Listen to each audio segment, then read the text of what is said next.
Olá, pessoal! Como estão? O BH Como Nunca Vista está de volta. Hoje é dia de relembrar o histórico show dos Jackson 5 na década de 1970, voltar até os anos 20 para conhecer a piscina do Acabamundo e muito mais. Estão prontos para viajar no tempo e conhecer um pouco da história da nossa amada capital? Antes de começar, o clássico pedido para deixarem o like, hype e comentarem. Assim, o YouTube entende que o conteúdo é de qualidade e disponibiliza para mais pessoas. Recados dados, é hora de nostalgia. O episódio de hoje começa agora. Na primeira década do século XX, o Parque Municipal era o pulmão verde da capital ainda em formação. Ao fundo, vemos a Igreja São José, em construção, sendo erguida como símbolo da fé e da ordem na nova capital mineira. O lago espelhava as árvores jovens, os bancos vazios e a igreja em obras, tudo refletindo um momento de transição entre a natureza preservada e a cidade que se construía. A cascata artificial do Parque Municipal era uma das principais atrações paisagísticas do projeto original de Paul Villon. Situada em um dos desníveis do terreno da antiga Chácara do Sapo, a estrutura exemplifica o paisagismo do início do século XX, que buscava replicar elementos da natureza bruta dentro do perímetro urbano planejado.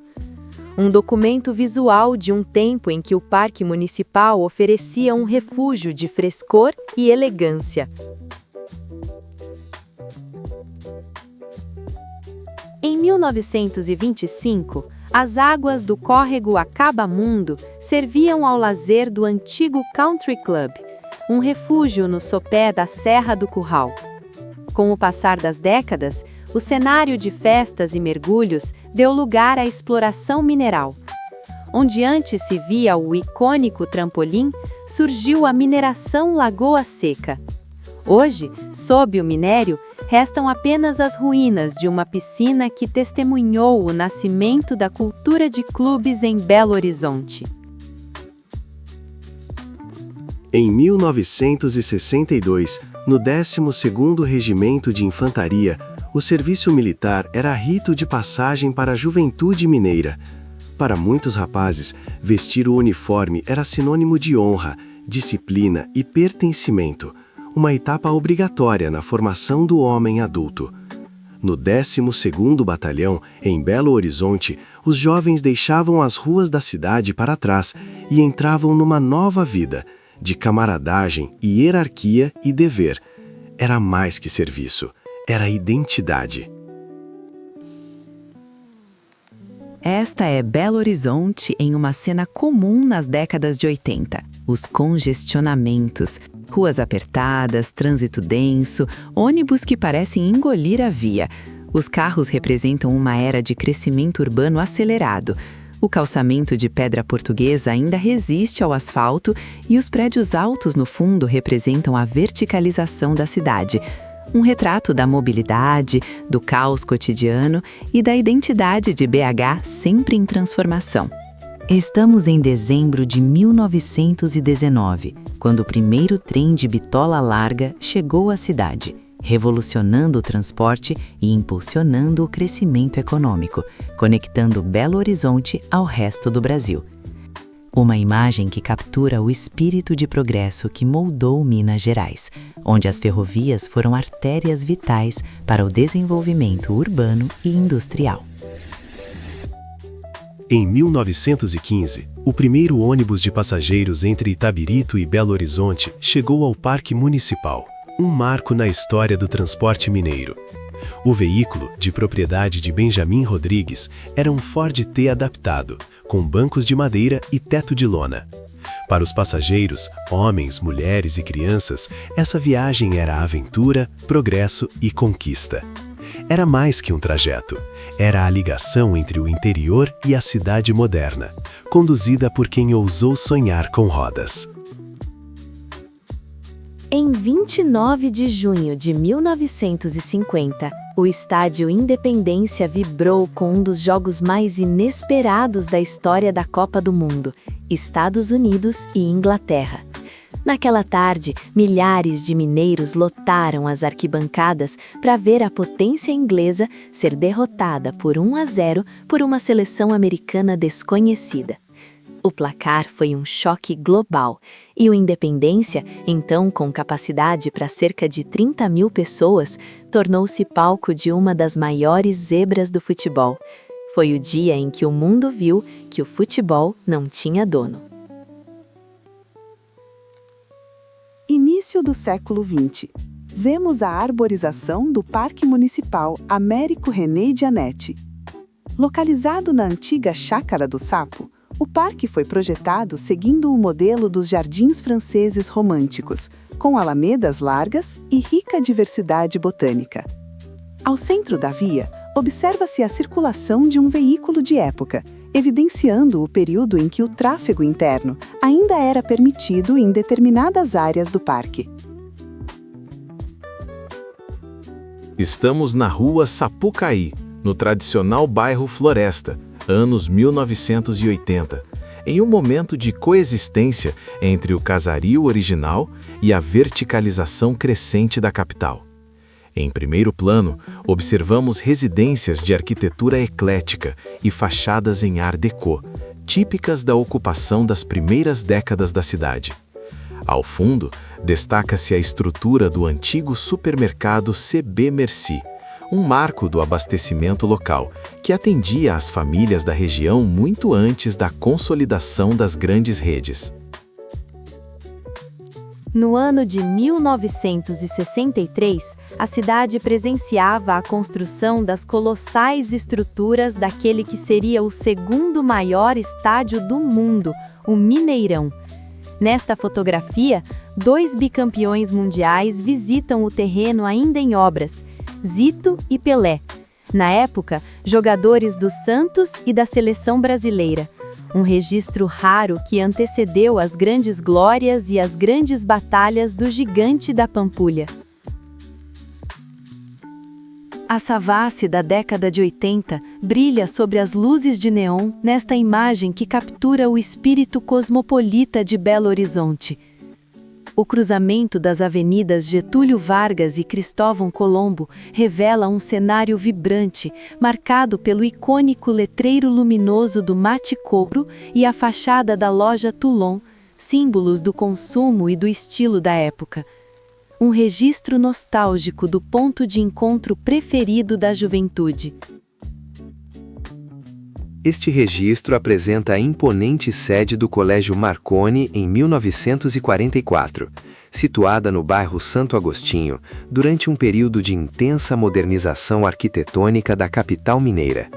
O edifício, projeto do arquiteto Hélio Duarte, é um dos principais expoentes do estilo proto-modernista na cidade, caracterizado pelas suas marcantes torres cilíndricas de circulação e grandes vãos envidraçados, que priorizavam a iluminação e ventilação naturais.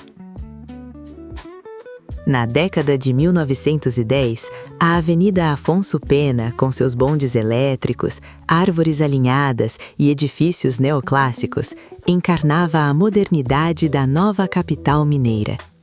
Pessoas caminham, carruagens e automóveis se revezam, um retrato da cidade que se afirmava como símbolo de progresso. Aqui, a arquitetura e o planejamento urbano falavam alto. Belo Horizonte não era apenas construída, era sonhada. Aqui estamos diante de um grupo de jovens se divertindo com carrinhos de rolimã, atividade que aproveitava a topografia acidentada da capital como pista natural de lazer. Construídos artesanalmente com tábuas de madeira e rolamentos de aço descartados, esses veículos representavam a engenharia popular e a convivência social em ruas ainda pouco movimentadas. Um testemunho visual da liberdade urbana e das dinâmicas sociais que moldaram a infância de muitos belo-horizontinos.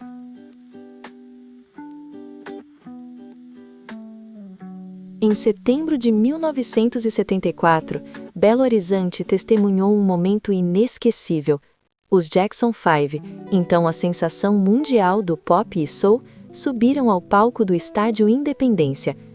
Cerca de 30 mil pessoas lotaram o gramado e as arquibancadas, ouvindo ao vivo pela primeira vez hits como I Want You Back e ABC, numa época em que a música americana ainda chegava por rádios piratas e discos importados. Era a estreia do grupo no Brasil, parte da turnê mundial que os levou aos 4 cantos do planeta. Michael Jackson, aos 16 anos, já era o centro das atenções, com sua voz cristalina e carisma inconfundível. A imagem captura não só a energia do palco, mas a emoção de uma geração que viu pela primeira vez o sonho pop desembarcar em Minas Gerais.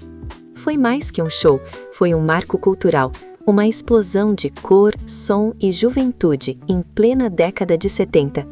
Alguém aí testemunhou este espetáculo?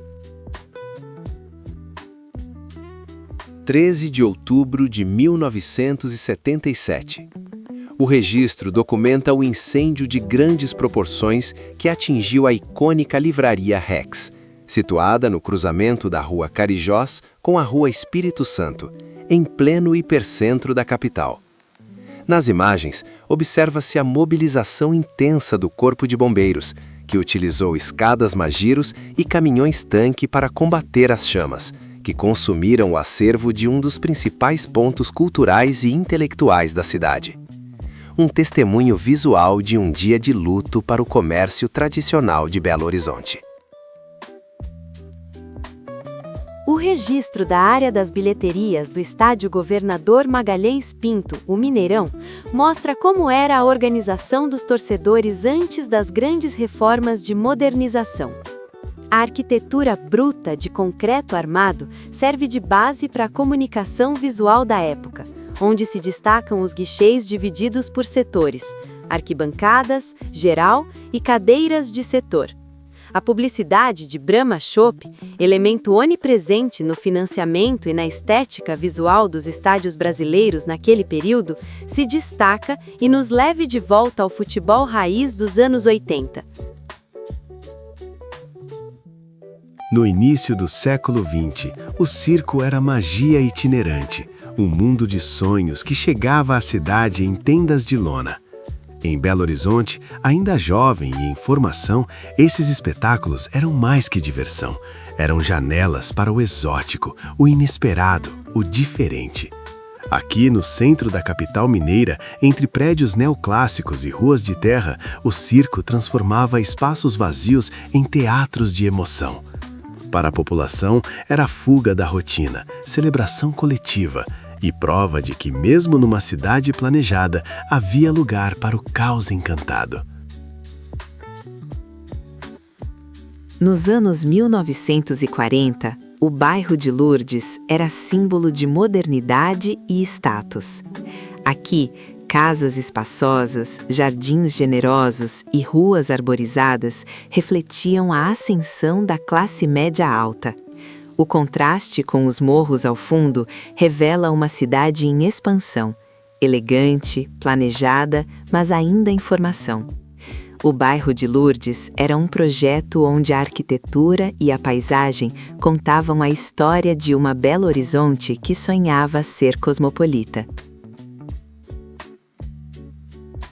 Em meados da década de 1940, a ponte sobre o Ribeirão Arrudas, na Rua do Acre, servia como vital ligação entre o centro de Belo Horizonte e a região do bairro Carlos Prates. Construída em 1941, durante a gestão do prefeito Juscelino Kubitschek, a estrutura facilitava o acesso ao aeroporto e impulsionava a expansão urbana. Na imagem, pedestres e crianças animam a rua tranquila, ladeada por edifícios Art Deco e postes telegráficos, refletindo o cotidiano de uma capital em ascensão pós-Segunda Guerra. O ano é 1926.